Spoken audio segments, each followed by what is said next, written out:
Everyone, this is the 2016 free response question number 2. You'll notice that this one is a calculator question. So we're given this particle moves along the x-axis and we're given its velocity.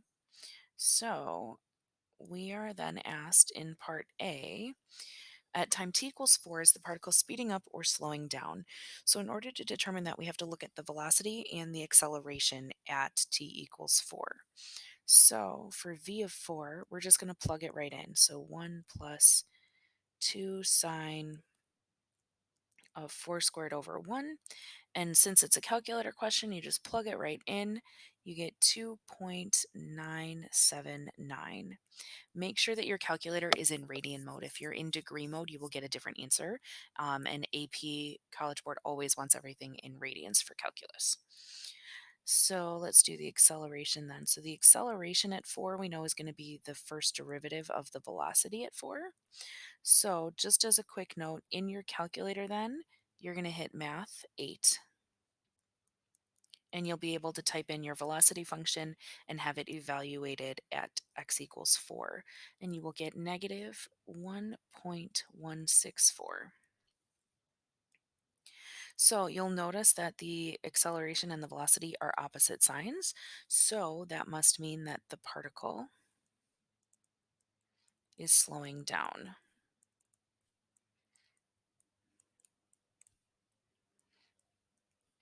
at t equals 4 because v of 4 and a of 4, which is really v prime of 4, are opposite signs.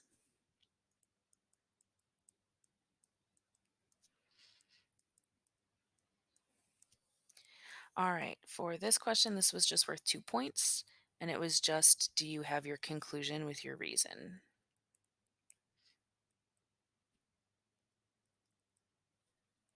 So did you really know what to analyze, and did you come to the right conclusion there? For part B here, find all of the times when the particle changes direction. Well, in order to determine where the particle changes direction, we want to know when the velocity changes signs. So it changes from either positive to negative or from negative to positive.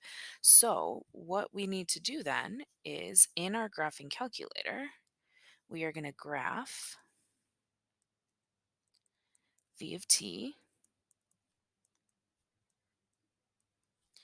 All right, now for your x-axis, they give us an interval. So you're going to want to make it go from 0 to 3.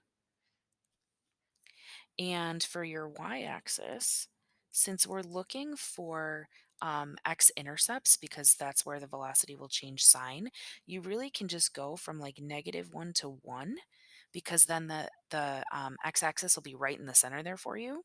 And you're going to look for x-intercepts where v of t, or v of x, I guess, crosses. So it doesn't just hit it and bounce back, it actually crosses the x-axis. And so if you do all of that in your calculator, you will get t equals 2.707 as your answer. And so we would say then that the particle changes direction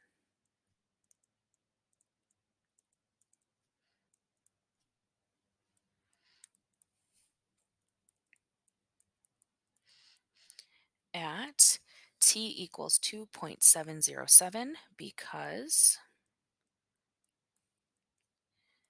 v of t changes signs at this point. If you want, you could say whether it changes from positive to negative or negative to positive. I didn't write that down in my notes, so I don't know off the top of my head. But if you want, you can definitely say that. Instead of saying it changes signs, you can specifically say what it changes to and from. So for this, it was worth 2 points. So it was 1 point for getting your t value, and then it was 1 point for your justification. And that is the only two parts of this question that we are going to do. Thanks.